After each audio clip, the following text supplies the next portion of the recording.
After the car accident, the doctor insisted I had amnesia, but I remembered every single woman who came to visit me perfectly. He was a renowned neurologist, yet he was convinced I must have forgotten something crucial. I couldn't help but complain to my sister. This doctor is just looking for problems. I've seen everyone I'm supposed to see these past few days in the hospital.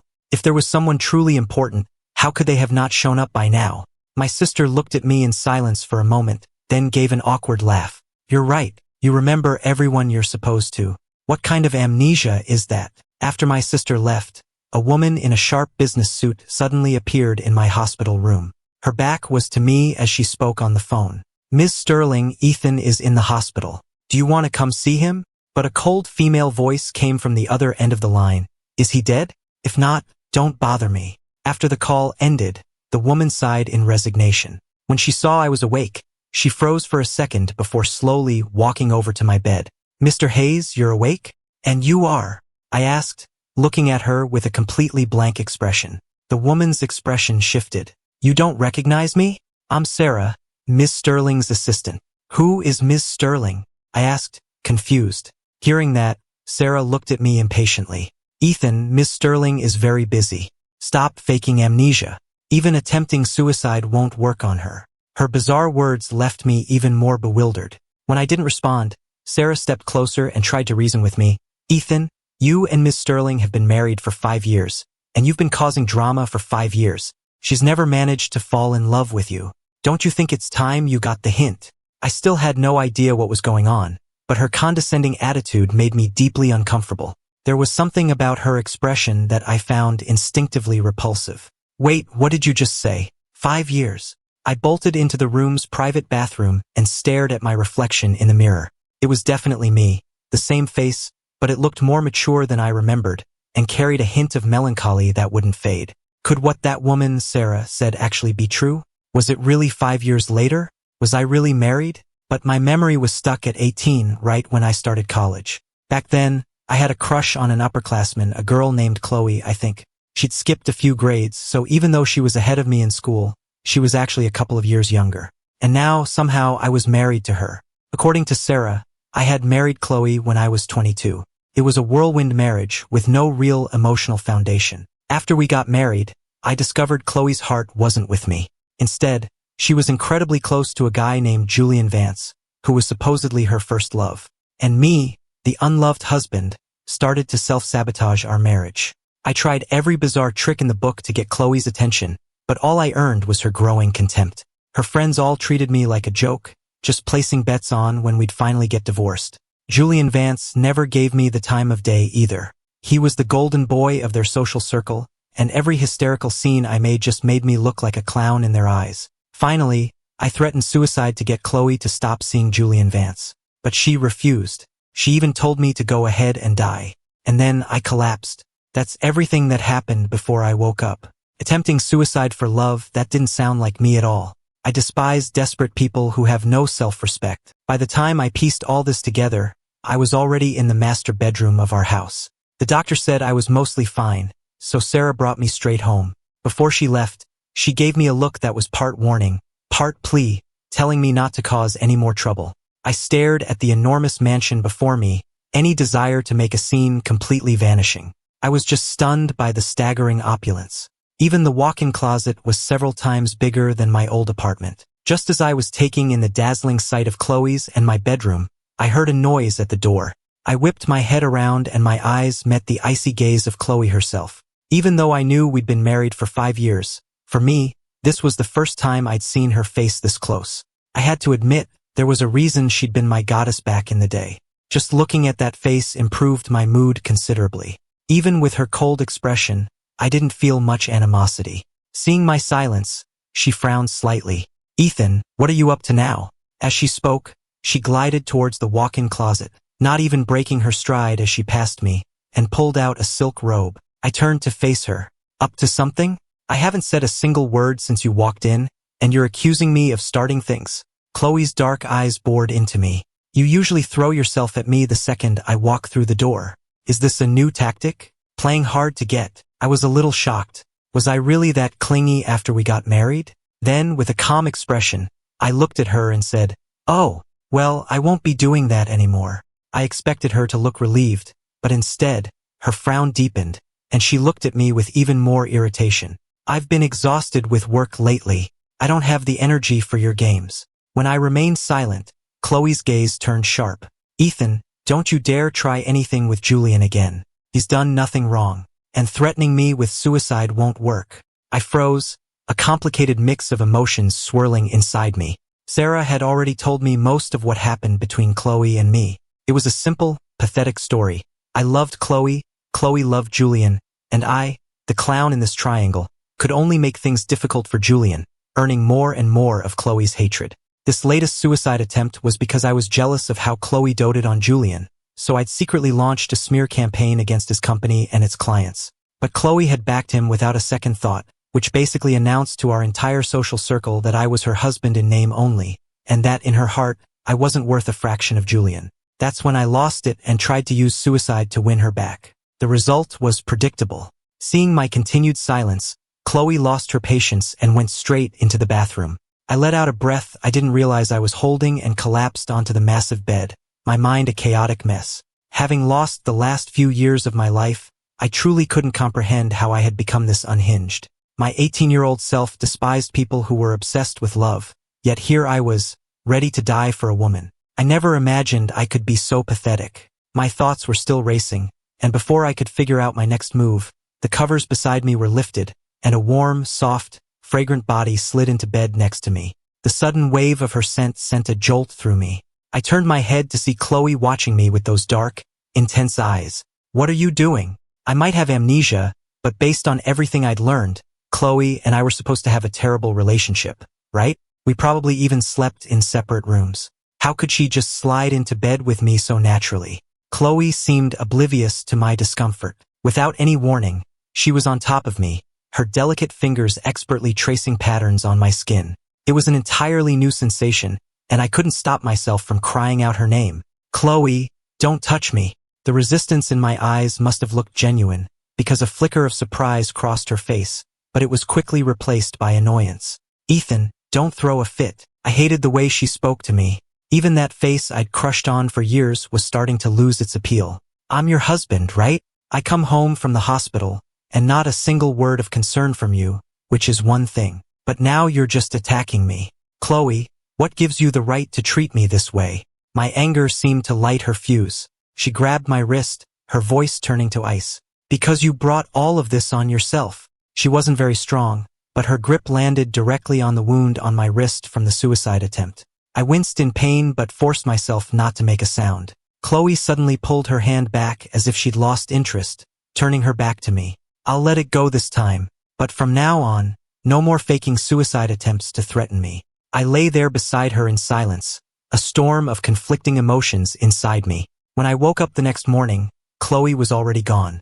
I threw on some clothes and went downstairs to find her already at the dining table, eating breakfast. The butler standing beside her greeted me. Good morning, Mr. Hayes. I stood there, not moving. Chloe didn't even look up. You're awake? Come down and eat. Even though it was just breakfast, the spread was astonishingly lavish. This was a wealthy family, all right? Even breakfast was a grand production. I sat down across from Chloe, and the butler placed a bowl of tapioca pudding in front of me. I was speechless. What kind of guy eats this for breakfast? I caught the scent of mango and frowned. Wait, why is there mango in this? The butler smiled faintly. Mr. Vance had them sent over specially. They're his favorite, flown in from Europe. My appetite vanished instantly. I'm not hungry. You guys go ahead. At my words, Chloe immediately looked up at me. Ethan, that's enough. I'd been holding in my frustration since I woke up. What, is me not eating mango a problem for you now? You're only refusing to eat it because Julian sent it, aren't you? When are you going to get your jealousy under control? Chloe asked, her expression cold. Me jealous of Julian? I had no idea what the 27-year-old version of me was like around Chloe, but I imagined he was pathetic and petty. But we were husband and wife. Did she really not know I was allergic to mangoes? Just as I was about to speak, the butler cut in. Ma'am, Mr. Vance is here. A smooth voice drifted in. Chloe, am I interrupting? A tall figure appeared in the doorway. Both the butler and the housekeeper greeted him with a familiarity that suggested he was a frequent visitor. One glance was all I needed to know it was Julian Vance. I noticed the butler's titles. I was Chloe's husband, yet he called me Mr. Hayes. This guy was Mr. Vance. The difference in intimacy was obvious. No wonder my 27-year-old self was so obsessed with him. We were legally married, yet I could never compete with her blatant preference for another man. Julian looked at me with feigned concern. Mr. Hayes, I heard about your wrist. Are you feeling any better? I snorted, not bothering to hide my disdain. I didn't know how my older self acted around them, probably like a doormat, letting them walk all over him because he was so in love with Chloe. But I was 18 again. I didn't love Chloe, I'd only had a crush on her. I had no reason to put up with this. Julian looked at Chloe, feigning distress. Chloe, maybe I should go. Mr. Hayes doesn't seem happy to see me. You knew that and you came anyway, you attention seeker. Did you just come here to gloat? My blunt comment made Julian's face flush red. Chloe immediately snapped at me. Ethan, stop making a scene. She was defending him. A wave of bitterness washed over me, and my already tarnished image of her soured even more. Waking up married to my dream girl had initially been a thrill, a stroke of unbelievable luck. But now, it was clear that no matter how beautiful or wealthy Chloe was, she was just a terrible person. I was fuming, but Julian remained the picture of a calm gentleman. Chloe, I actually came to invite you to my victory party. Mr. Hayes should come too, if he's feeling up to it. I had no intention of going, but then I saw the faint glint of contempt and provocation in Julian's eyes. A smirk touched my lips. Sure, after all, I'm Chloe's husband. It's my duty to accompany her to these things. And just like that, I went with Chloe to Julian's party. When the three of us walked into the private room, every head turned, and a variety of expressions played across their faces. A low buzz of chatter filled the room, just loud enough for me to catch snippets of their conversations. I scanned the room. They were probably Chloe's or Julian's friends, all part of the same elite circle.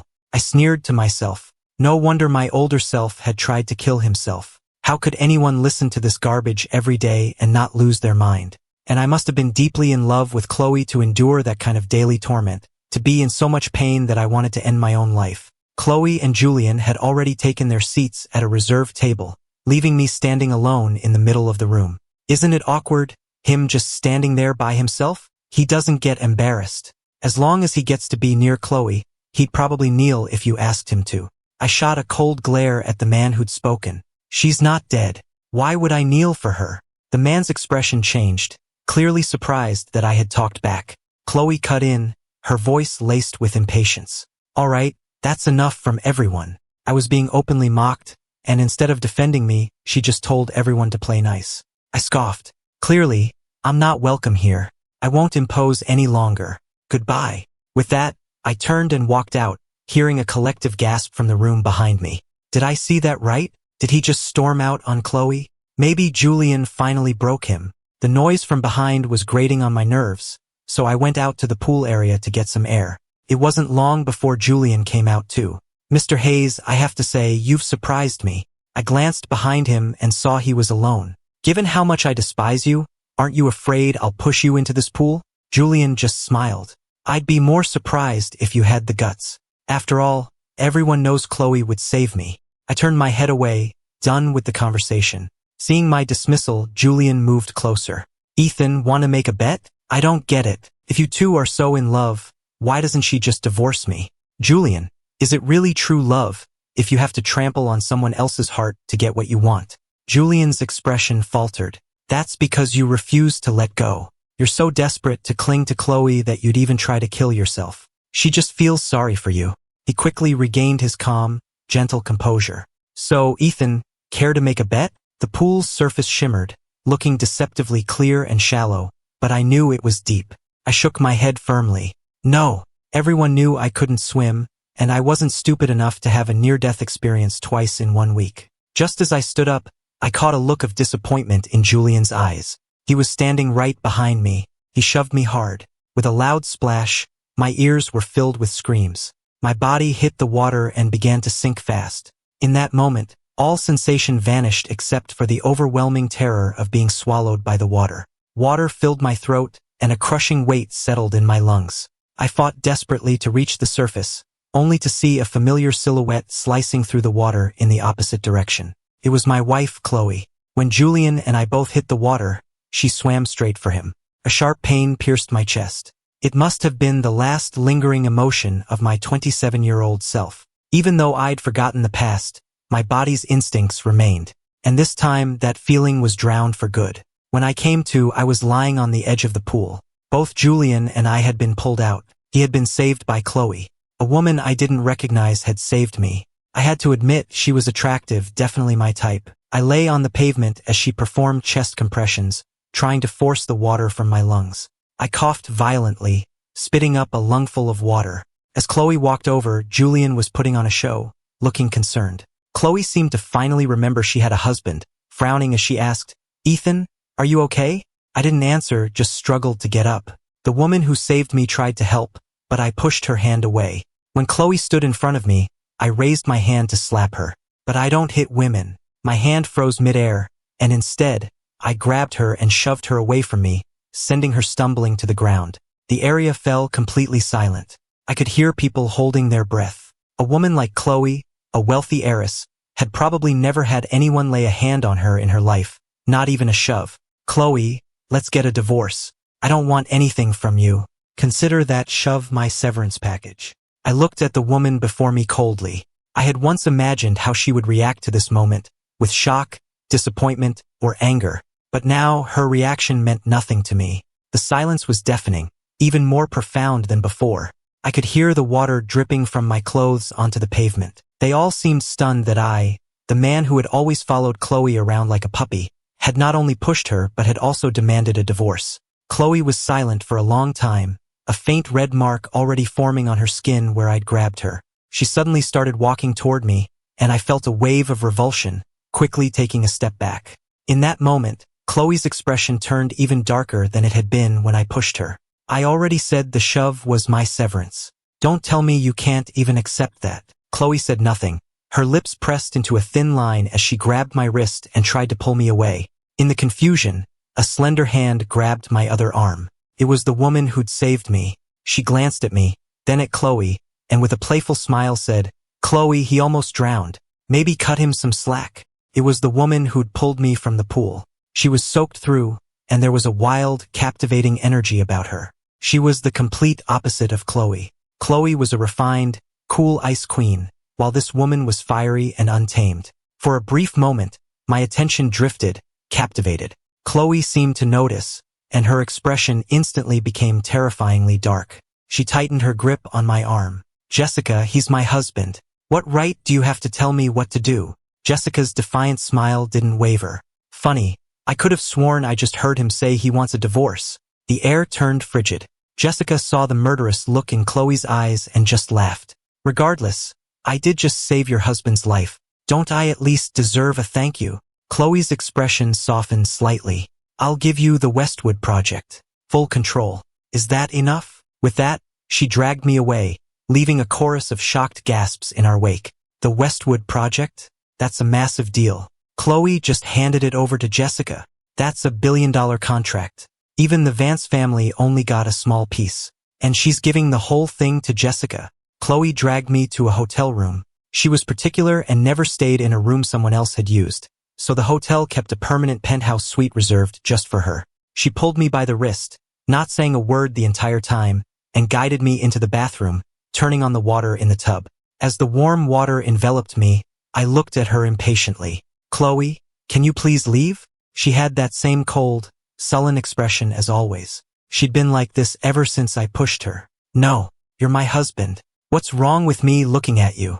I was just about to get out of the tub when she suddenly walked back in. I had no idea what she was planning, and it startled me. The next second, a weight pressed down on me as she wrapped her arms around me tightly. Chloe's arms coiled around me like vines, squeezing the air from my lungs. I struggled, but she only held on tighter. Just as my patience wore out, I heard her voice, strained and quiet. "Ethan, thank God you're okay."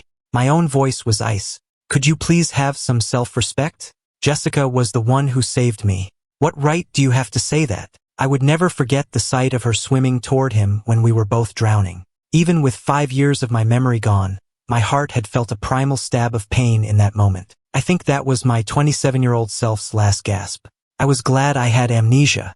Otherwise, given how much my older self loved her, the pain might have literally killed me. Chloe was speechless. She opened her mouth as if to say something, but no words came out. I can't swim. She saved Julian. That was a fact. If it weren't for Jessica, I wouldn't be here right now. After 2 brushes with death, I felt nothing for the woman I'd once had a crush on. I was wrong. It won't happen again, Chloe said after a long silence. It doesn't matter.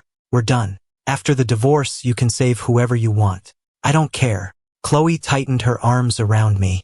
I know you're angry, but it's not what you think, and I don't agree to a divorce. What right do you have to disagree? I exploded. When we were both drowning, she didn't hesitate to save Julian, putting his life before mine. I saw no reason to continue this marriage, especially since she had chosen him in front of everyone. Chloe, I'm telling you, this divorce is happening. She looked annoyed, but she knew I had every right to be furious, so she held her tongue. When I got out of the tub, she was on me again, refusing to let go. Let's just get some sleep. We can talk about this tomorrow, okay? Get off me. Don't make me get rough, I snapped, pushing her away. Chloe scoffed. You think you could actually do anything to me right now? I gritted my teeth and reached for a place I knew would make her weak. Her expression changed instantly, a blush creeping up her neck. She suddenly went pliant in my arms and pressed a soft kiss to the corner of my mouth. All right, stop fighting. I was wrong. I'll find a way to make it up to you. My head was starting to ache, a sharp throbbing in my temples. I couldn't imagine how pathetic my older self must have been for her to think that after everything that had happened, she could still win me over with a few sweet words. I clenched my fists and shoved her off me without a second thought. Chloe's expression hardened. She suddenly pinned me beneath her, looking down at me. If you can't sleep, then let's do something to help. Just as her lips were about to touch mine, my face went pale. A sharp pain shot through my head, and a cold sweat broke out on my forehead. I cried out, my whole body shaking. Chloe seemed to snap out of it. Did I hurt you? For a second, the panic in her eyes made me think she might actually care. But I quickly dismissed the thought. I was imagining things. A woman who didn't care if I lived or died wouldn't care about a cut on my wrist. I bit my lip, saying nothing. Chloe sounded anxious. What's wrong? Tell me. Before I could answer, the faint, coppery smell of blood filled the air. Chloe stared, stunned, at the hand she was gripping, at the gauze wrapped around my wrist. She had always assumed I was just faking it for sympathy, that the wound wasn't real. Her face grim, she slowly unwrapped the gauze. It was soaked through with fresh blood. When she finally saw the gash beneath, her pupils contracted sharply. Ethan, you really did it. I looked at her coldly, yanking my hand back despite the searing pain. Are you satisfied now? A storm brewed in her eyes. Who gave you permission to kill yourself? I stared right back at her. Do you really care? You just stood by and watched me drown. My words hit their mark. I saw her flinch, her gaze wavering for a fraction of a second. A moment later, she spoke, her voice hoarse. I'll call a doctor. The doctor didn't come alone. Julian Vance was with him. He'd changed into fresh clothes, his dark hair perfectly styled. He looked like a charming playboy. He hovered nervously in the doorway. Chloe, is he all right? Chloe nodded, her gaze heavy. You should go home and get some rest. I can handle this. But I feel terrible. After all, Mr. Hayes almost drowned because of me, Julian sighed, playing the part of the concerned gentleman. Before he could finish, I cut him off coldly. You're a hell of an actor. It's a shame there weren't any security cameras by the pool. I wonder what Chloe would think if she heard what you said to me right before you pushed me in. The color drained from Julian's face. He mumbled an excuse and left in a hurry. He was probably used to getting his way with Chloe by manipulating things behind the scenes. But I wasn't playing his game anymore. My directness threw him off completely. He had no idea why I'd changed so drastically, and he knew if he stuck around, he'd slip up. I was glad to be rid of him. I couldn't stand the sight of either of them. Chloe gave me a long, searching look. You get some rest. I'll come back tomorrow. I nodded. Fine. And bring the divorce papers with you. If you don't draw them up, I'll have my lawyer do it. Her fortune was probably immense. If her lawyers drafted the papers, it would be cleaner, and she couldn't accuse me of being after her money. A flicker of something crossed Chloe's eyes, but all she said was, I'm not divorcing you, so you can just forget about it. Then she turned, closed the door, and left. It seemed even she knew that her presence would only annoy me. A little while later, a message from Chloe appeared on my phone. telling me to wait for her here the next day. I picked up my phone and tried to unlock it using my birthday as the password, but it didn't work. Then I tried Chloe's birthday. It unlocked instantly. I let out a bitter laugh at how pathetic my older self had been, and immediately changed the password to my own birthday. The next day, I didn't wait for her. Instead, I called Jessica. I got straight to the point. "This is Ethan Hayes. Do you have time to grab a coffee? What can I do for you, Mr. Hayes?" Jessica's voice was a little husky, with a playful edge to it. "I wanted to thank you. You saved my life yesterday. I like to make sure people know where they stand with me. I really couldn't fathom how my 27-year-old self had become so debased for the sake of love. All right, there's a coffee shop nearby." When I got there, Jessica was already waiting. "Well, look at you, Mr. Hayes. Punctual." I sat down across from her. "So, how can I thank you?" "Whatever you think is fair," Jessica said, studying me. Then she frowned. "You seem different somehow." "Do I?" I ran a hand through my hair. I didn't want anyone to know about the amnesia, especially since I had no idea what my history with this woman was. Based on yesterday, we couldn't have been close. I forced a smile. "How so?" "Probably just shaken up from yesterday." "Ethan, what's really going on?" Jessica's expression turned serious. "We've known each other for years. You can tell me anything." I froze. "We've known each other for years? I don't remember that at all." Jessica tapped a finger on the table. "Don't tell me you've forgotten me." I gave her a wry smile. "Should I?" She studied me with an intensity that made me feel like she could see right through me. "Ethan, something's wrong. Ever since you woke up after the suicide attempt, you haven't been yourself. Is this because of Chloe?" I let out a sharp laugh. "Even you can tell I'm different, but she's completely oblivious. It just proves this marriage is over." Jessica looked at me as if I'd said something unbelievable. "Ethan, are you serious about divorcing her? Are you surprised? After what happened yesterday, don't you think I have grounds for it?" I said, calmly sipping my coffee. She shook her head. "The way you used to be, so completely obsessed with her, I never thought you'd actually go through with a divorce." A teasing smile played on her lips. "When you married Chloe, you were completely lovesick. You followed her everywhere, hated every guy who even looked at her, especially Julian. Was I really that crazy, Jessica? Don't exaggerate. It was more than that. You were incredibly possessive, but also a total doormat, terrified she would leave you. To be fair, even though she always seemed annoyed by you, she never actually tried to leave. After you married her, you cut off all your old friends, especially the women. We were friends in college, we went through a lot together. Even after I told you how I felt and you turned me down, we were still supposed to be friends. But you just ghosted everyone. I had to fight my way into Chloe's social circle after graduation just to see you occasionally, and even then, you'd pretend you didn't know me. She told me more about our past, and the pieces started to click into place. So that was it. We'd met after I turned 18, which is why I had no memory of her. So, I met Jessica in college, she told me she liked me, and I turned her down. Then I reconnected with Chloe, and we got married on a whim. After marrying her, I became a pathetic joke, mocked by everyone with no dignity left. I was so desperately in love with her that I cut off all my old friends. Jessica had no other way to reach me, so she forced her way into Chloe's social circle. "So you must know me pretty well then?"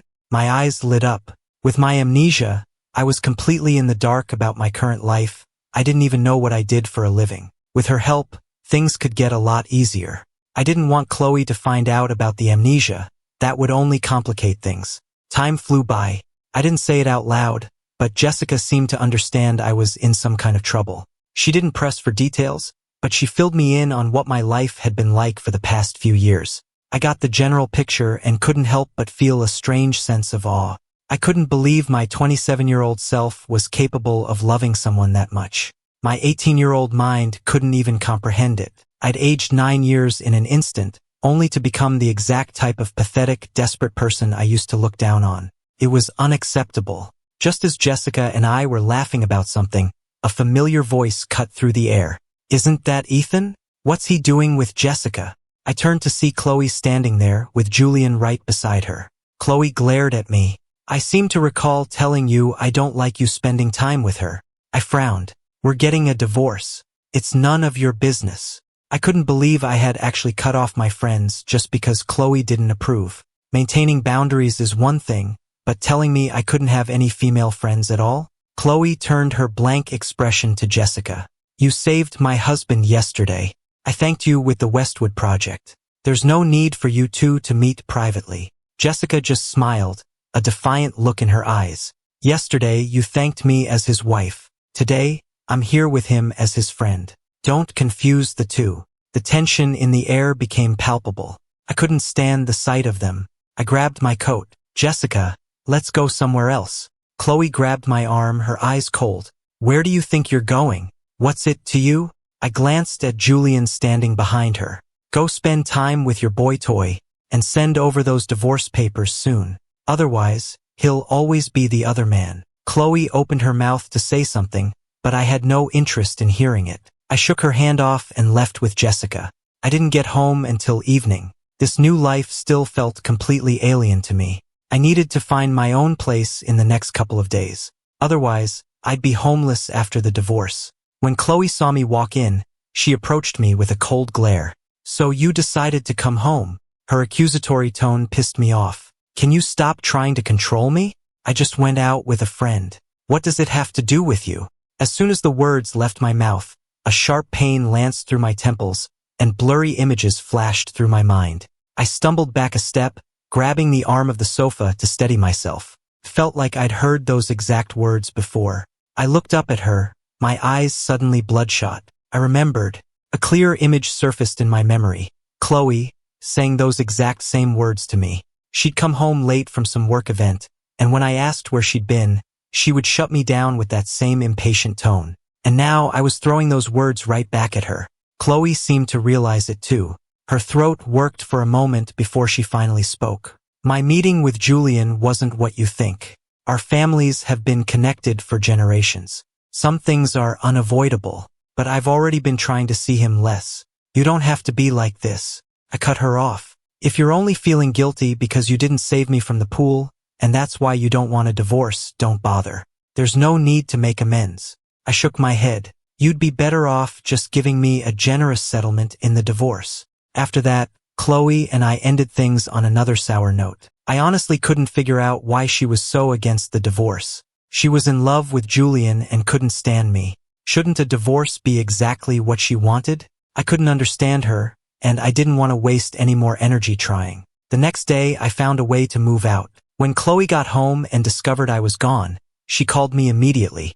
Ethan, what is this? What do you mean? We're getting divorced. We can't keep living together, I said.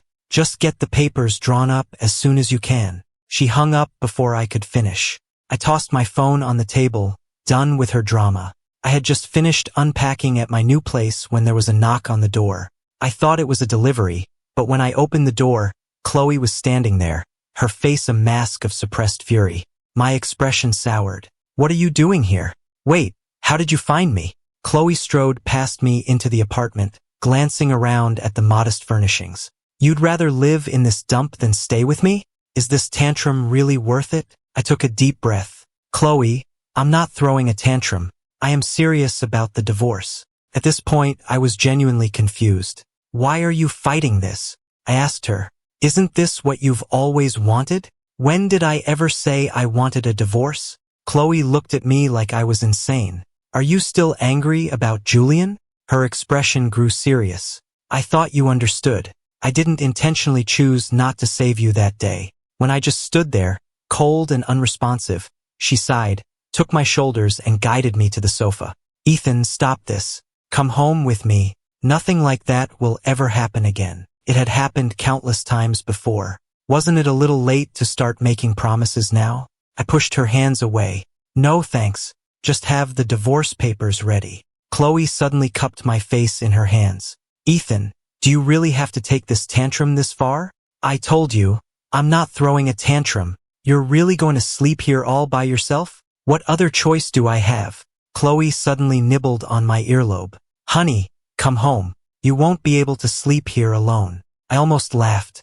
Maybe this place seems like a dump to a princess like you, but it's perfectly fine for me, and it's close to my office. Chloe sighed. Do I have to spell it out for you? Ethan, you can't sleep without me. My eyes widened as if I'd heard something straight out of a horror movie. I can't sleep without you? Ever since I woke up, I'd been under the impression that Chloe and I were a miserable, resentful couple. I loved her, and she couldn't stand me.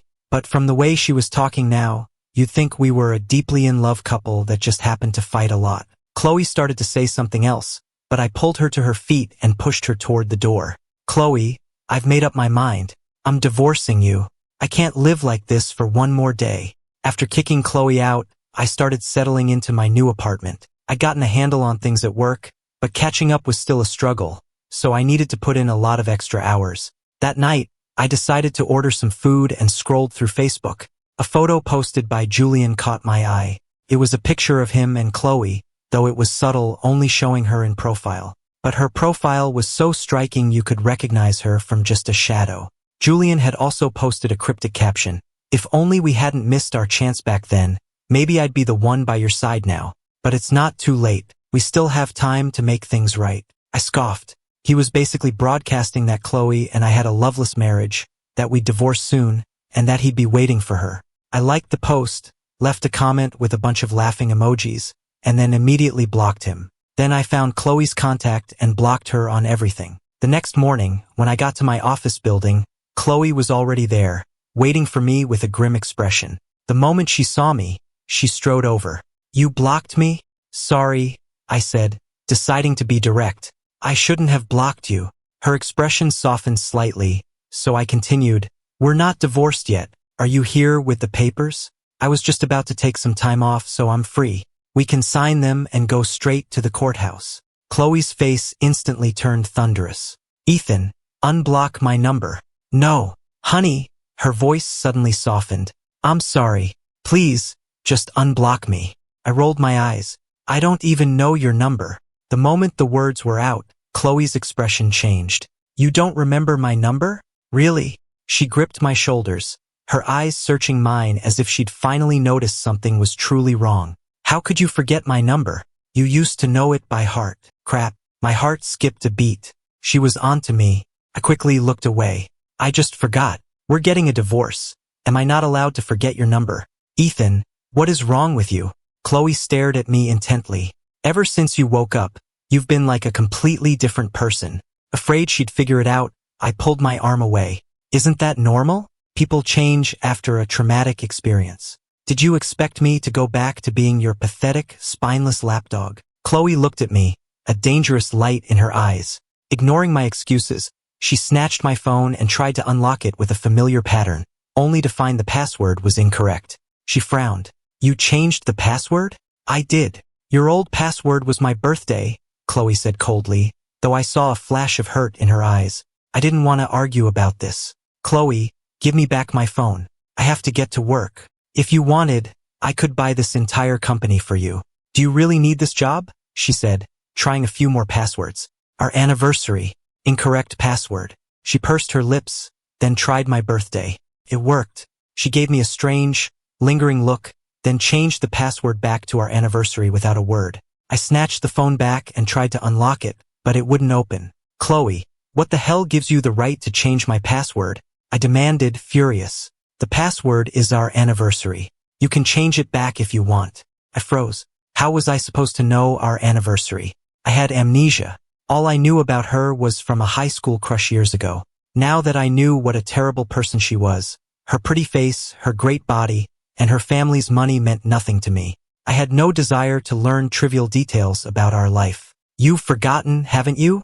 Her gaze was sharp as a hawk's, trying to pierce through my defenses. She gripped my shoulders. You have amnesia? She said the words with absolute certainty. It was true. I had amnesia. Now that Chloe knew, the divorce process came to a grinding halt. Knowing I had amnesia gave her the perfect excuse to refuse the divorce. You just don't remember. It doesn't mean you don't love me, were her exact words. Ethan, once you get your memory back, you won't want to divorce me. Her words repulsed me. I was terrified that if my memory returned, I would revert to being that pathetic 27-year-old version of myself. That man was too tragic. I would rather never remember him. When I got back to my apartment from work, I opened the door and was about to drop my bag on the sofa when I saw a dark figure sitting there. It looked up at me suddenly. Ethan, she said. I jumped. When did you get here? Wait, how did you get a key to my apartment? Chloe said, I contacted the landlord. I was losing my patience. Give me the key. I'm changing the locks tomorrow. She said nothing, just watched me with that complicated expression. How much have you forgotten? I haven't forgotten anything, I said impatiently. I'm divorcing you because I don't love you anymore. How many times do I have to repeat myself? Before I could finish, Chloe grabbed my arm and wrapped her arms around my waist. She held on tightly, burying her face against my side. The position was intimate, but Chloe didn't seem to have any ulterior motives. She just seemed to want to be close to me. Don't say that. You have amnesia, so I'll let it slide, she said, her voice hoarse. When you get your memory back, we'll settle this. I was at the end of my rope. Chloe, will you ever stop? You don't love me. You treat me like dirt. Why should I stay with you? So what if I have amnesia? I hate the person I was, the one who followed you around with no sense of self. I like who I am now. I don't love you. Do you understand? I've wanted to leave you for a long time. At that, Chloe held me even tighter. No, we're just fighting. Ethan, I already explained. That day at the pool, it wasn't intentional. She cupped my face in her hands. I didn't want to have to say this because I thought we understood each other. Even though I saved Julian, I thought you'd know there had to be a reason, a misunderstanding. She rested her forehead against mine and sighed. But now you have amnesia, you don't remember me, so I feel I need to explain. Julian and I, it's not what you think. The Sterling and Vance families go way back. His grandfather did a great service for mine, and we were technically engaged as children, but I never had romantic feelings for him. After I married you, my grandfather felt he owed their family, so he asked me to look out for Julian. That's all it is. Nothing more. I scoffed. Who's going to believe that? You clearly value his life more than mine. Chloe squeezed my cheek gently and sighed. It seems you're still upset about what happened. I'm sorry.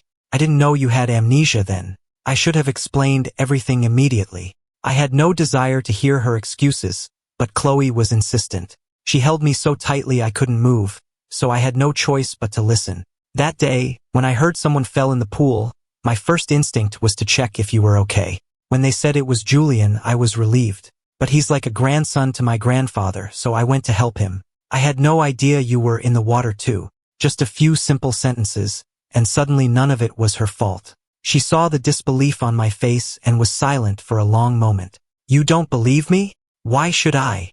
I asked coldly. Everyone there saw you dive in after him without a second thought. It had nothing to do with me. And after Jessica pulled me out, you were so cold. Chloe, I'm not blind. I can feel your disdain. Chloe's throat worked, and she gently wrapped her arms around me again. This time her embrace wasn't forceful. It was impossibly gentle. It was the first time I had ever seen her show any vulnerability. Ethan, I wasn't being cold. I was angry because you almost died, Chloe said, her voice low. If you hadn't been okay, I think I would have killed someone that day.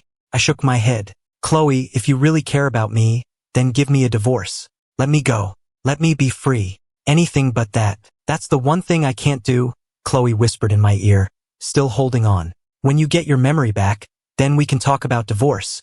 You really think that if I get my memory back, I won't want a divorce? I asked, frowning. She didn't answer, but it was obvious that's exactly what she thought. I laughed coldly. It's useless, Chloe. If fate made me forget, maybe I'm not supposed to remember. Maybe this is my chance to finally get away from you. I resisted the idea of remembering. I didn't want to go back to being that 27-year-old man. Chloe had no choice but to back off for the time being. I managed a few days of normal life before Julian Vance tracked me down. Ethan, we need to talk. Julian looked terrible, with dark circles under his eyes. He was waiting for me outside my office building, and I didn't want to make a scene. Whatever you have to say, make it quick. Julian let out a sarcastic laugh. You must be feeling pretty smug. Chloe unilaterally canceled all contracts with the Vance family. Now everyone knows we've lost our biggest supporter. I frowned.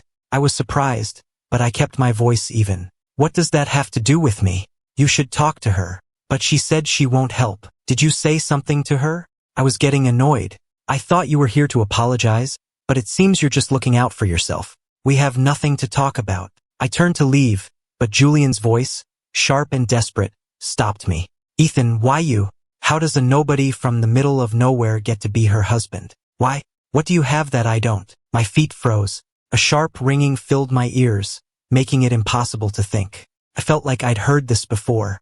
Right after Chloe and I got married, her rich friends were always mocking me. Back then, Julian had pretended to be my friend, acting all understanding and giving me advice. But his advice always ended up making me look like an idiot in public. I became insecure, timid, constantly walking on eggshells. I grew paranoid, terrified that Chloe would leave me. The images flashed through my mind, fragmented but vivid. I was sure they were my memories, just not fully restored yet. Julian ran up behind me.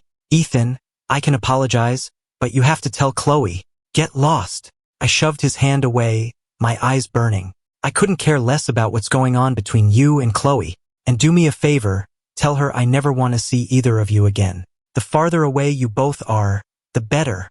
Just as I turned to go, I nearly collided with a familiar figure. I heard a familiar, light laugh. How do we always manage to walk into a scene like this? Right, Chloe? It was Jessica. Before I could react, another hand grabbed me and pulled me away. By the time I registered what was happening, Chloe was standing beside me. She shot a cold look at Jessica. "Stay away from him." Jessica shrugged. "I wasn't doing anything. Look at you, so tense." Then she turned her smile on the pale-faced Julian. "Why are you always bothering Ethan behind Chloe's back? He's the one causing trouble for me, isn't he?" Julian said, his face hard, though it softened when he looked at Chloe. "Chloe, we grew up together. We were childhood friends. What happened before was just a misunderstanding. Can't you just let it go?" Chloe's reply was cold. "I've done everything I was supposed to. I don't owe you anything else.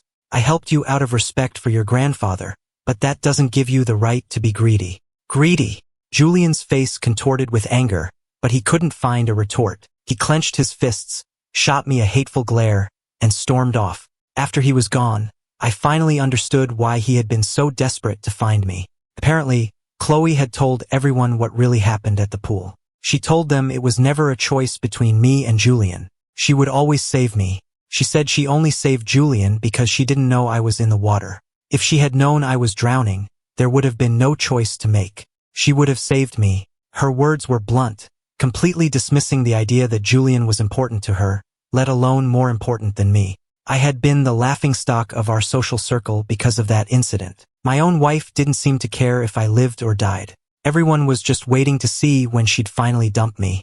I never expected such a dramatic turn of events. All those people cared about was Chloe's opinion. By saying what she did, she was publicly defending me and humiliating Julian. No wonder Julian was so rattled.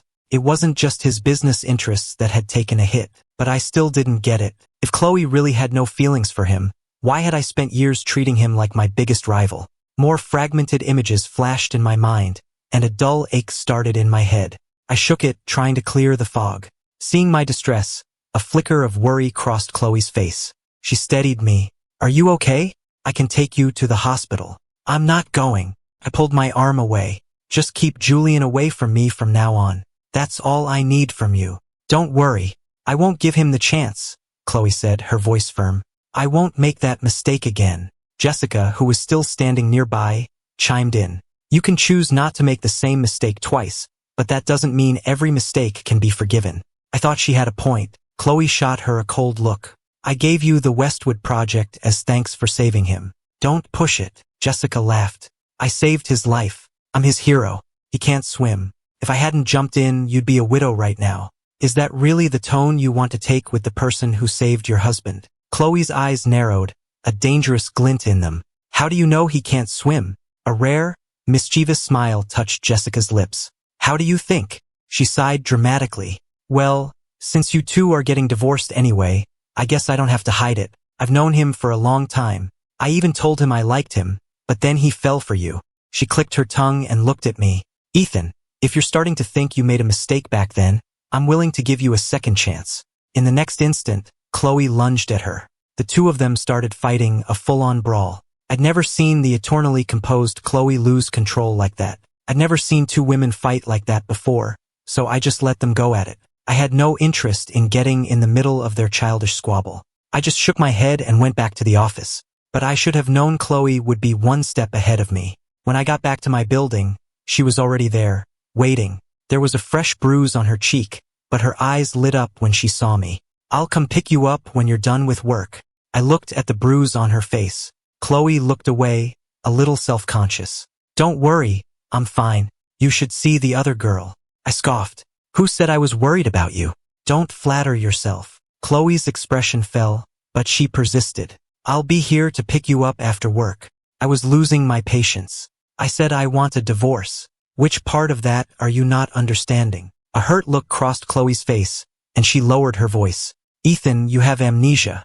You don't remember how you feel about me. Once you remember, everything will be fine. Why would I want to remember? Just because you and Julian are supposedly innocent?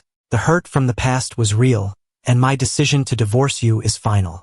Or do you think that if I remember, I'll go back to being that pathetic doormat who would forgive you for anything with just a snap of your fingers?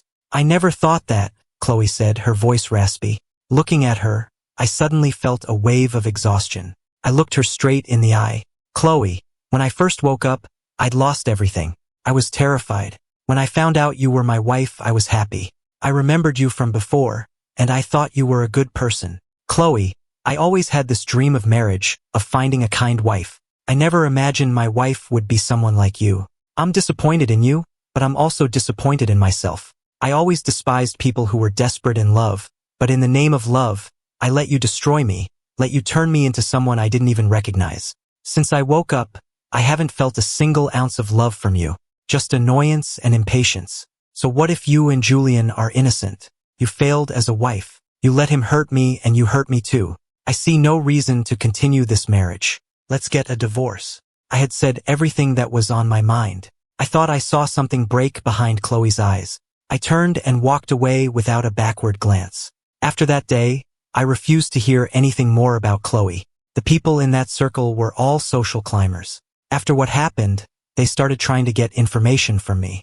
Some of them tried to suck up to me, but I ignored them all. I just focused on my work and waited for the day Chloe would finally agree to the divorce. At the end of the workday, I stretched. I was thinking of asking Jessica out to dinner to properly thank her. But as soon as I stepped out of the building, I saw a black luxury car parked at the curb. My coworkers were whispering and giving me knowing looks.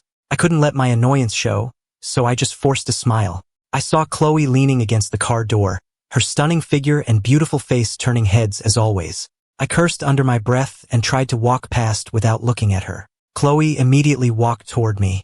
Ethan. She called my name with a gentleness I had never heard from her before. I frowned, my patience wearing thin. Are you here with the divorce papers?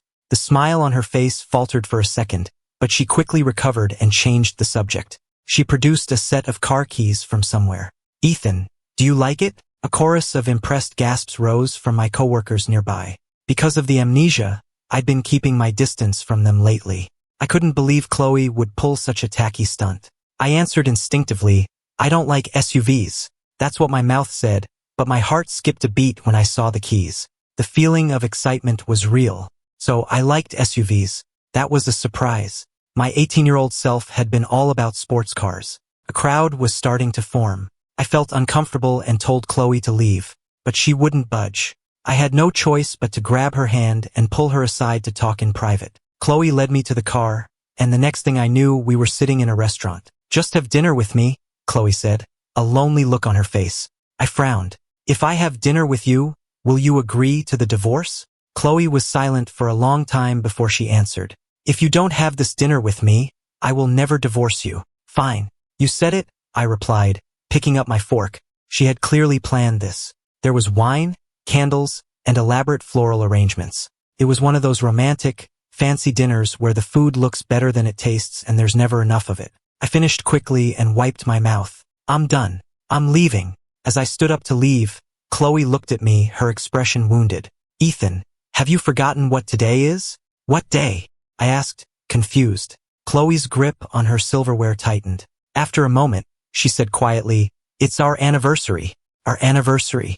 I searched my blank memory, but I had no idea how we might have celebrated it in the past. Seeing the sad look on her face, I resisted the urge to make a sarcastic comment. Well, that's fitting, I said quietly. A last supper. She remained silent, a shadow falling over her eyes that, from my angle, only served to accentuate her exquisite, delicate features.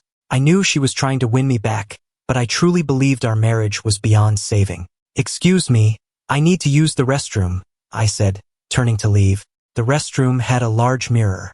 I turned on the tap and splashed cold water on my face, the shock of it helping to clear my head. I looked at my reflection and told myself not to turn back. I splashed my face one more time, and as I turned to leave, I saw Chloe walking toward me.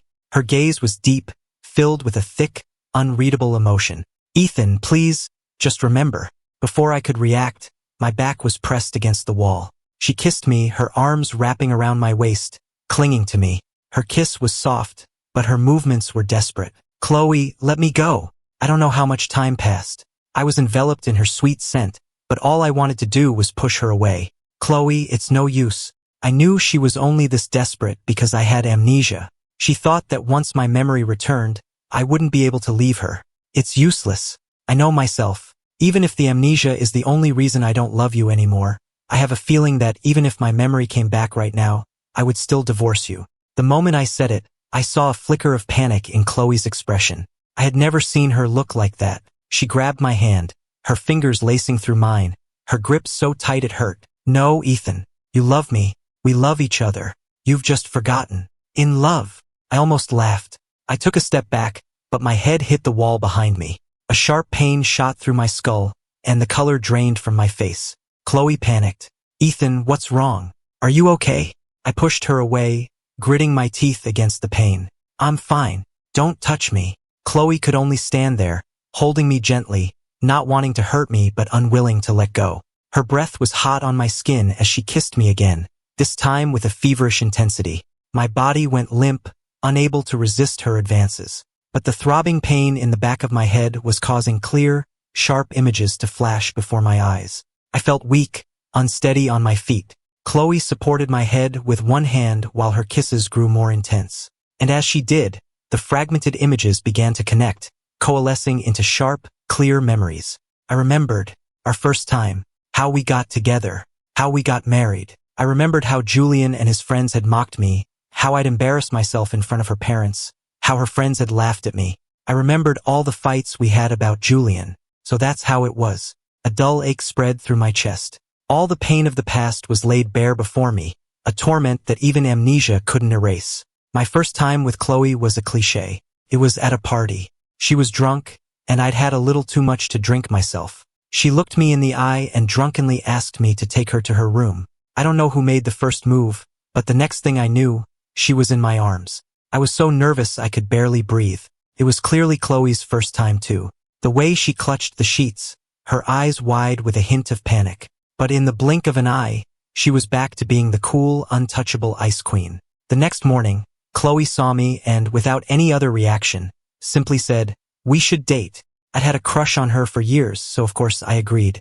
After that, we fell into a passionate romance, just like any normal couple. But we were both incredibly possessive. She didn't want me getting too close to my female friends, and I didn't want her getting close to any other men. We were loyal to each other.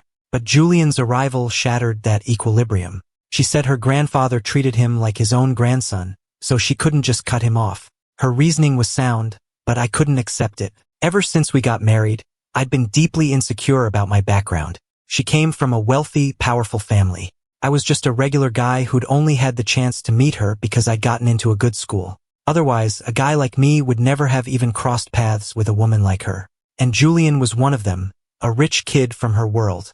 Even though Chloe told me his family had fallen on hard times and needed her help, his pedigree was still there. Fallen or not, he was still everything I wasn't.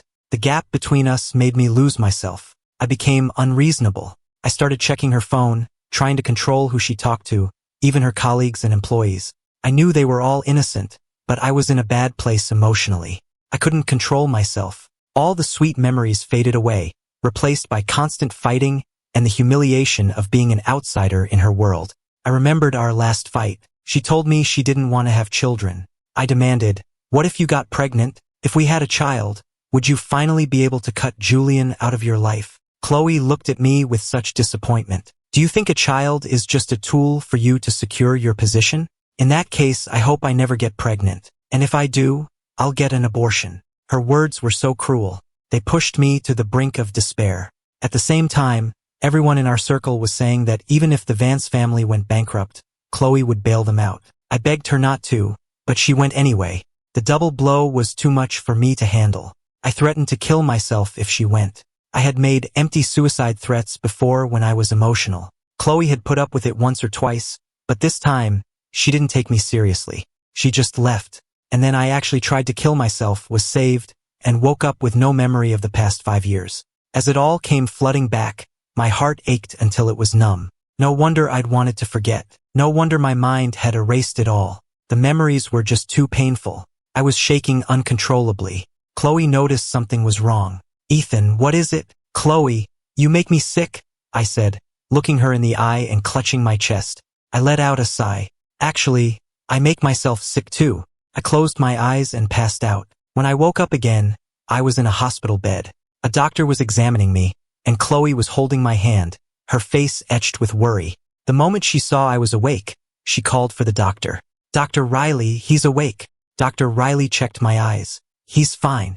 It was just a shock to his system. He had some minor swelling in his brain before, and the knock to his head seems to have cleared it up. He just needs to rest." Chloe let out a sigh of relief, then turned to me. "When did you hit your head? Why didn't you tell me?" I pulled my hand away, my expression even colder than it had been during my amnesia. Chloe seemed to realize what had happened, her lips pressing into a thin line. She started to ask me something tentatively, but I cut her off. "It's no use, Chloe. Let's get a divorce." Chloe's throat worked, her voice laced with bitterness. "I told you, you just don't remember right now." "I remember now," I said, looking her straight in the eye. "I remember everything, and I still want a divorce." Chloe's eyes widened in disbelief, a tremor running through her. I had never seen such a look of devastation in her eyes, but I knew I was making the right decision. I closed my eyes. "Being with you is too painful, Chloe. Let's get a divorce." I had said the word divorce countless times. Each time, Chloe had reacted strongly. But this time, there was only a desolate, hopeless silence. Dr. Riley, who was standing nearby, seemed unable to take it anymore. "Ethan, don't be too harsh. Chloe has already apologized." Before she could finish, Chloe cut her off. "It's my fault." I glanced at Chloe. When I'd first woken up, her friend had warned me in much the same way. All of her friends had warned me not to push my luck. I paused, then softened my tone. "Chloe, do you still think we shouldn't get a divorce?" After I left the hospital, I didn't see Chloe for a long time. I had made myself perfectly clear, and I assumed she was finally starting to accept it. I figured it wouldn't be long before the divorce papers arrived. My life settled into a peaceful routine. Work was getting back on track. The only headache was Jessica. After she found out my memory was back, she started calling me constantly. "So you really did have amnesia." "I had my doubts, but I guess it was true," she said with that same flirtatious smile. "So, after you're divorced, what do you say you give me a chance?" "I'm not divorced yet," I corrected her. "The papers aren't even signed. What you're doing right now makes you the other woman. I suggest you back off." I wasn't saying it because I had any lingering feelings for Chloe, but because I had no desire to jump into another relationship. Besides, while Jessica hadn't technically been a homewrecker, she had inserted herself into my life before things with Chloe were officially over. I was grateful to her for saving my life, but that was it. "I'm grateful to you, but I don't have feelings for you." "You don't have to be so harsh," Jessica said, feigning a wounded expression, but then she seemed to relax. "I was just taking a shot. Ethan, I got over you a long time ago. I was just pissed off seeing how miserable you were." "I get it," I said, giving her a quick hug. Just then, I saw Chloe walking toward us in the distance. I felt a surge of annoyance and was about to leave when Chloe suddenly rushed to the side and started retching. Jessica's expression soured. Did she get so disgusted by the sight of us hugging that it made her sick? "No, I don't feel well," Chloe mumbled. Then her eyes widened as if a sudden thought had occurred to her. I exchanged a look with Jessica. Her face fell, and she stared at Chloe, who was looking incredibly ill. "You're not." Chloe's eyes lit up, as if the same possibility had just dawned on her. "A baby." I shook my head fiercely. No, couldn't be. I closed my eyes, the world spinning around me. I suddenly remembered the reason I had been so desperate, so suicidal. It was because Chloe had told me she never wanted children, and that if she ever got pregnant, she would have an abortion. Seeing my reaction, Chloe ignored her own nausea and stepped toward me, her voice choked with emotion. "Ethan," I was irritable, unwilling to face the possibility that she was pregnant. "Other than to sign the divorce papers, I don't want to see you again." Chloe wiped her mouth and sadly produced another set of keys. You don't like the SUV. What about a sports car? I don't like that either, I said coldly. I don't like anything you have to offer. Nothing. Chloe's eyes were red-rimmed. Not the SUV, not the sports car? The house, company shares, anything I have, it's yours. I don't know what else to do. She was practically begging. I'll do anything. I just don't want a divorce. I didn't want to make a scene on the street, so I grabbed her arm and pulled her into the car. As the car started moving, she looked even more pale. I sighed and asked stiffly, "Are you okay?" Chloe immediately sat up straighter and shook her head. "I'm fine." Then she placed a hand on her stomach, a hopeful look on her face. I was at a loss for words. After a moment, I calmed down. I took a deep breath and said evenly, "Chloe, you don't have to do this. I don't really blame you. Except for you saving Julian, which hurt a lot, I've had time to think about everything else. We're just not right for each other. You never made me feel secure, but I also lacked confidence. I became paranoid and did a lot of things that drove you crazy. I'm not blameless in this. We both made mistakes that led us here." It was almost funny, in a sad way. Even though I didn't want to be with Chloe, I couldn't stand the person I had become when I was with her. I was obsessed with her, my entire world revolving around our relationship, as if nothing else mattered. That man had no appeal. I didn't even like him. How could I expect Chloe to? "I didn't dislike you," Chloe said, her voice hoarse. "I was impatient, I admit, but I never once thought about divorcing you. I thought we'd spend the rest of our lives together, even if we fought all the time. But I don't want that life anymore," I said, shaking my head. "Julian was just a symptom of the real problem. The truth is we're from two different worlds.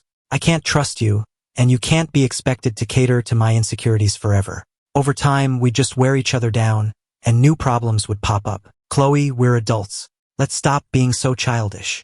The black Rolls-Royce pulled away. I had insisted on not letting Chloe drive me home.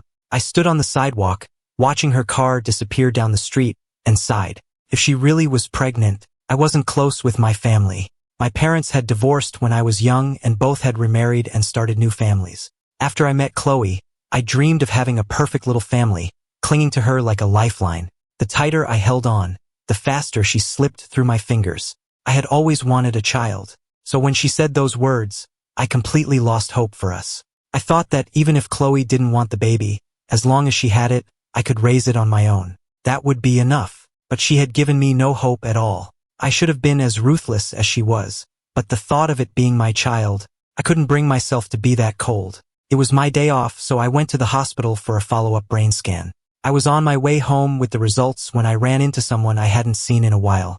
"Ethan, what's that in your hand?" Julian Vance appeared out of nowhere. I jumped, instinctively shoving the scan results into my bag. "What's it to you?" I said, on my guard. Julian didn't look well. He looked unhinged. His face was gaunt, his eyes were unfocused, and his clothes were rumpled, as if he'd been through something terrible. He saw me trying to hide the papers and lunged for my bag. He was acting crazy, and I easily pushed him away. He suddenly shrieked, "Do you know Chloe's pregnant? She's pregnant with your child. Why do I lose everything while you get her pregnant? I'm the one who was supposed to have it all. I'm her childhood friend. What right do you, a nobody, have to be with her?" What? Chloe was really pregnant? A wave of complicated emotions washed over me, and I barely registered Julian's frantic ranting. "Why are you telling me this? If you have a problem, take it up with Chloe." "It has nothing to do with me," I said, taking a step back, not wanting to get drawn into his madness. This was Chloe's mess to clean up. The old me had been a fool, thinking that my presence alone would be enough to keep her faithful. But a woman like her could have any man she wanted. Wasting my time trying to fend off other men was a pointless exercise. "Are you laughing at me?" Julian let out a crazed laugh and stepped closer, his eyes boring into mine. "You know she cut all ties with my family, that I'm a joke now, that she won't help me. Is that why you're mocking me?" I frowned and took another step back. I tried to turn and leave, but Julian blocked my path. "You're the one who told her everything, weren't you?" "Told her what?" I asked, confused. "You told her I was the one who was secretly sabotaging you, that I was the one who pushed you into the pool. You snitched on me, didn't you?" I scoffed. "You did all those things. Are you afraid of people finding out the truth?" "I knew it was you," he shrieked, lunging at me. I dodged out of the way, and then I saw the glint of a knife in his hand. He was trying to kill me. Ethan, I heard a desperate cry, but the pain I was expecting never came. When I opened my eyes, I saw that Chloe had thrown herself in front of me. I watched, frozen, as the knife sank into her chest. Blood was pouring from the wound, her face deathly pale, but her eyes were fixed on me, making sure I was all right. She raised a hand, as if to touch my face, but it fell, lifeless, to her side. Chloe! I screamed her name, but she couldn't hear me. Everything was a blur of white. I ran behind the paramedics, helping to push the gurney. There was blood everywhere. On the gurney, on my hands. I gripped Chloe's hand, my own shaking so violently I couldn't tell if it was me or her. She squeezed my hand weakly and whispered, "Ethan, are you okay?" "I'm fine. Don't talk. Just save your strength." Every word she spoke seemed to drain the life from her. I just wanted her to be okay. She raised her hand again, her fingers brushing my cheek. "Don't cry," she whispered. "It hurts my heart. Don't talk. Just don't talk. You have to be okay. I won't let anything happen to you. Do you hear me? Don't you dare make me live with this guilt for the rest of my life." But Chloe squeezed my hand again, mustering her last bit of strength. "If I don't make it this time, you start a new life. You won't need a divorce if you're a widower." A faint smile touched her lips. "At least we'll still be married. Don't say such stupid things." I had never been so terrified in my life. I was so afraid I was going to lose her. All the feelings I thought were gone came rushing back, and I realized they had only been buried. I didn't want to be hurt again, so I had tried to forget her. If more time had passed, maybe I really could have forgotten her. But now, just as I remembered everything, she was dying to save me. Couldn't let her go. I still wanted a divorce. I wanted her to walk out of that operating room safe and sound. Then we could sign the papers and go our separate ways. The light above the operating room door stayed on. I sat in the waiting room, staring at it. My hands were covered in her blood. The rest of the world ceased to exist. Until Chloe's mother rushed in, demanding, "How is she? How is my daughter?" I finally looked up, my eyes vacant. "I'm sorry," I said, my voice hoarse. "We don't know yet. The doctors are doing everything they can." Mrs. Sterling's eyes rolled back in her head, and she nearly fainted. I expected her to blame me, but she said nothing. After she composed herself, she gave me a look and told me to wait. I didn't know what she meant, but I did as I was told. A few minutes later, Mrs. Sterling reappeared, dragging Julian by the hair. She threw him to the floor in front of me. "He's the one who did this, isn't he?" I hesitated for a second, then nodded. Mrs. Sterling grabbed a fistful of his hair and slammed his head against the floor. "If anything happens to my daughter, I will destroy you." "Mrs. Sterling, it was Ethan's fault, not mine. He was the one I wanted to kill. I would never hurt Chloe." Mrs. Sterling slapped him hard across the face, twice. "Do you think that makes it any better? He's my son-in-law. You hurt him, and you'll have to answer to me." I stared at her, stunned. I had always thought she disliked me. I never expected her to say something like that. I had been so sure she would blame me. After all, Julian had been after me, and Chloe had gotten hurt protecting me. "Why? Mrs. Sterling, you used to like me," Julian cried, his voice breaking. "That was before I saw you for who you really are," Mrs. Sterling said, her voice filled with contempt. "I did like you once. I watched you grow up, but you can't force love. My daughter doesn't love you, and I can't make her. And even if I didn't think the man she chose was right for her, at least I knew Ethan had a good heart. It turns out, my daughter's judgment was better than mine." Mrs. Sterling's voice was filled with pain. "I know everything you've done. We let it slide out of respect for your grandfather, but I never imagined you would stoop this low. If anything happens to Chloe, I will make sure you spend the rest of your life in misery." As she spoke, she made a call to Chloe's father, who was already on his way. She even told him to make sure the Vance family didn't get off too easy, to make sure they knew this was all Julian's fault. Julian collapsed on the floor, sobbing like a madman. Mrs. Sterling shook her head, a look of pity on her face. "Your family spoiled you rotten. They never taught you right from wrong. And now look where it's gotten you." Julian was still babbling hysterically. I didn't want to hear any of it. I just stared at the operating room doors, praying that Chloe would be okay. The light above the doors went out. My eyes shot up. "Quiet," I said to the others. "The surgery is over." Mrs. Sterling immediately fell silent and gestured for the security guards to drag Julian away. She glanced at me but said nothing. We both understood each other without needing to say a word. We were from completely different worlds. Our relationship wasn't warm, but there was a mutual respect. The surgeon came out and we both rushed forward. "How is she?" The doctor sighed. "We're closing her up now. The rest is up to her will to live." His words were gentle, but Mrs. Sterling and I both understood what he meant. After a long, heavy silence, Chloe was moved to a private room in the ICU. Mrs. Sterling and I went in. Neither of us spoke. We probably didn't have the energy. Her eyes were red and swollen. The fierce woman who had confronted Julian was gone, replaced by a mother terrified for her child. I sat by the bed, looking at Chloe's still face, and whispered, "I'm sorry."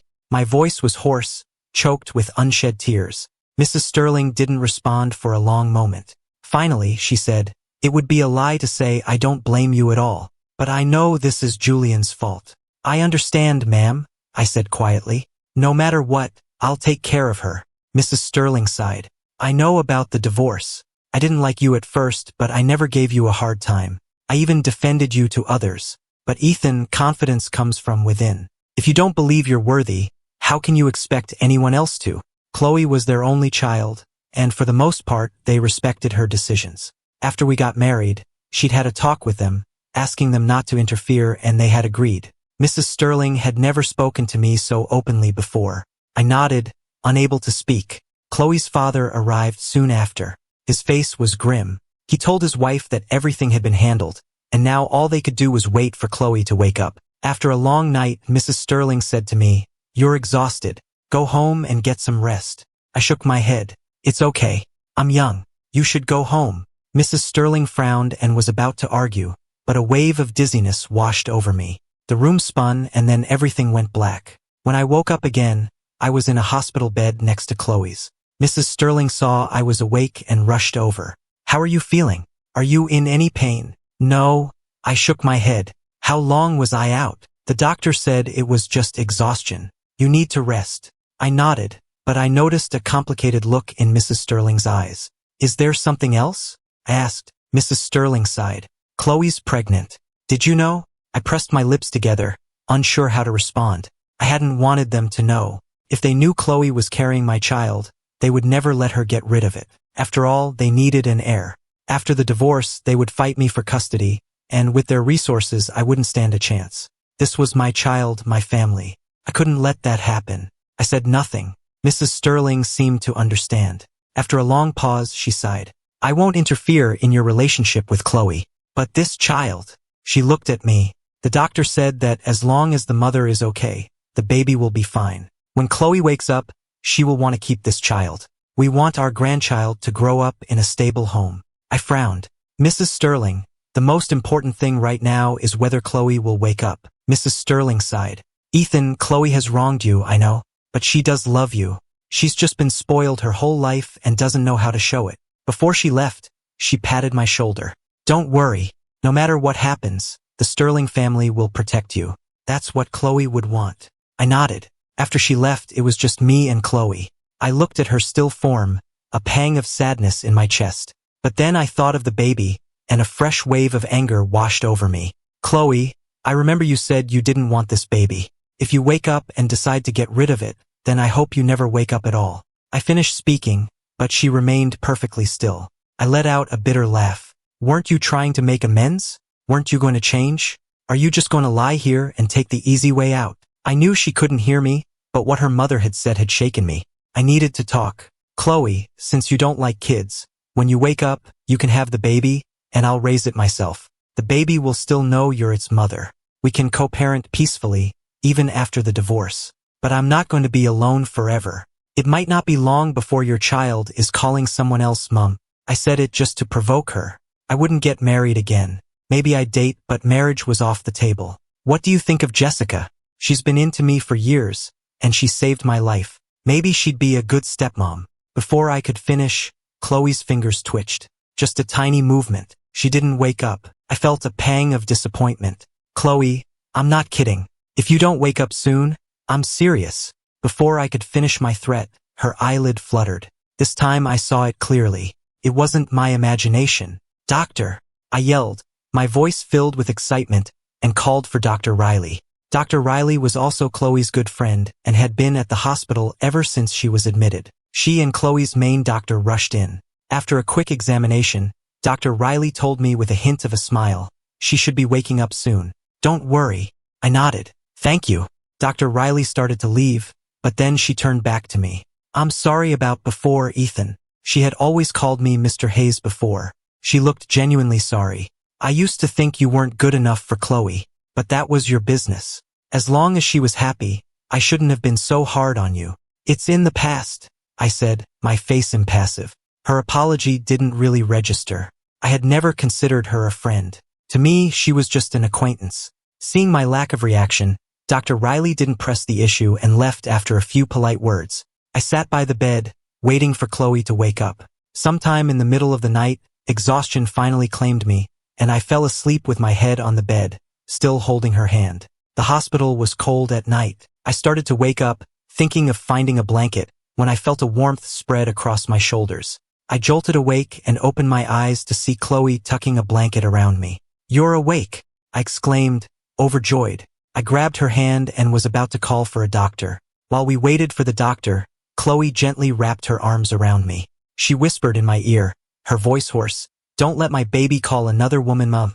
Her voice was weak, but she was already making demands the moment she woke up. I was both annoyed and amused. I gently pushed her back. Let's have the doctor check you out first. Chloe was finally awake, and the Sterling family was, of course, overjoyed. At the same time, the Vance family breathed a collective sigh of relief. If Chloe had died, they probably would have had to sacrifice Julian to appease the Sterlings. That was an exaggeration, of course, but for a fallen dynasty like the Vances, with so many mouths to feed, cutting off their source of income was a fate worse than death. They would do anything to get back in the Sterlings' good graces. Even with Chloe awake, the relationship between the two families was irreparably damaged. After that, the dynamic between Chloe and me shifted. Before, we fought constantly, but I never seriously considered leaving. It was only when she said she didn't want children, that she'd have an abortion if she got pregnant, that I had started to think about ending my life. After she recovered, she took me to a therapist to try and get to the root of our problems. When she finally understood the real reason for my despair, the look of utter remorse on her face is something I'll never forget. "Ethan," she said, "I was just angry.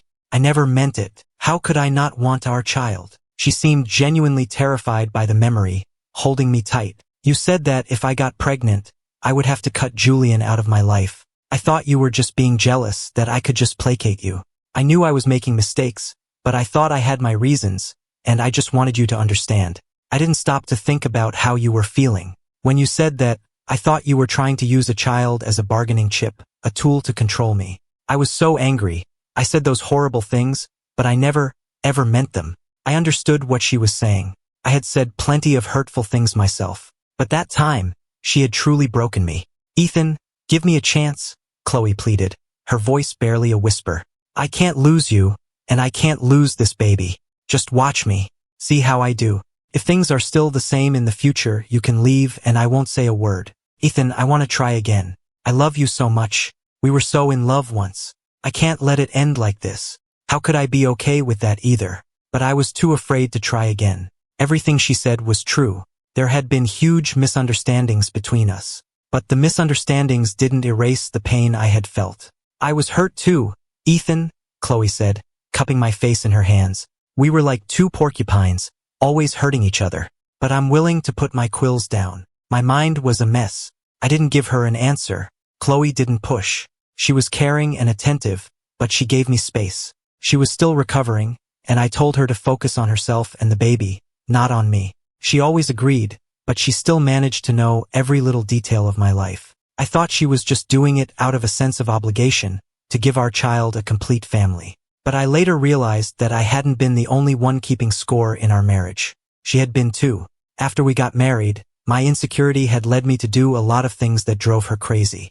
I always thought our beginning was less than ideal, that you only stayed with me because of what happened that night. There are so many other guys out there, successful guys, and I was always afraid that one day you'd look at them and realize I was nothing special.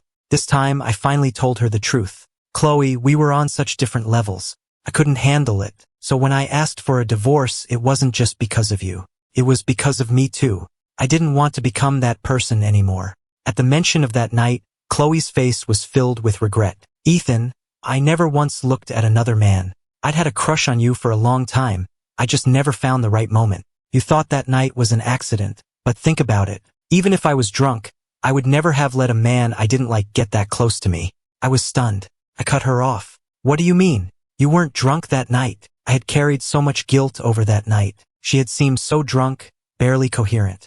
But I had only been tipsy. My mind had been perfectly clear. I had taken advantage of her. But hearing her say that, the weight I had been carrying for years lifted instantly. Chloe, if you were sober, why didn't you say something? I've spent all this time thinking I took advantage of you. Chloe gave me an apologetic smile. I was in my early 20s. I was afraid of rejection, so I had to test the waters that way. I wouldn't do that now. I couldn't help but feel a flash of resentment. If you had just told me, I wouldn't have been so insecure. I wouldn't have done all those crazy things. She placed my hand over her heart. I know. I regret it too. I liked you so much, but I pretended not to care, just because I liked seeing you chase after me.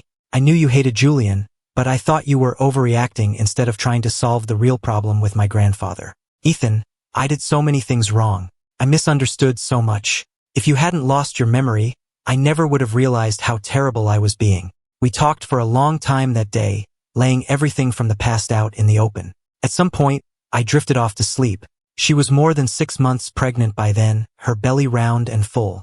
I gently lifted her from behind and carried her to the bed. Chloe woke up as I laid her down, her arms instinctively wrapping around my neck. Thank you, she whispered. Chloe looked at me, her gaze intense, then she tilted her head up and kissed me. I didn't say anything, just savored the moment. After a long moment, she pulled away. My face was flushed.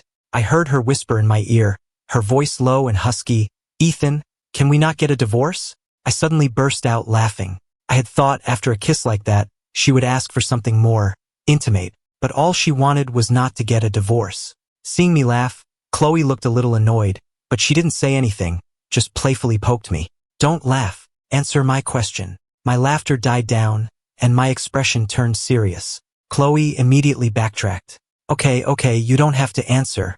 This is fine. This is good. I understood her panic. I sighed and gently stroked her cheek. Chloe, just give me some more time to think, okay? Even though we had cleared up the misunderstandings between us, learning to trust her again wouldn't be easy, especially for a couple like us who had been through so much. We hadn't crossed any unforgivable lines, but the scars were still there. Rebuilding trust would take a long time. She focused on her pregnancy, and for the baby's sake, I was more lenient with Chloe. The pregnancy was hard on her, and even though she never complained, I could see she was struggling. I felt for her. After all, it was my child too. The baby arrived before we knew it. The days flew by, and I braced myself for what was to come. Chloe was a good mother, and I appreciated that. But I also knew that if things went south again, I would be able to walk away. As it turned out, Chloe never gave me a reason to leave. One evening, after she had put the baby to sleep, she turned to find me leaning against the bedroom door, smiling at her. Chloe walked over to me. What is it? Nothing. It's just, I haven't seen your Ice Queen persona in a while. Chloe let out a breath of relief, then laughed and wrapped her arms around my waist. That's ancient history. Can we please not bring it up again? Why not? I laughed, dodging her playful swat. But I have to admit, I kind of miss the old, cold you. I bet you look really beautiful changing a diaper with a stern look on your face. Chloe knew I was teasing her.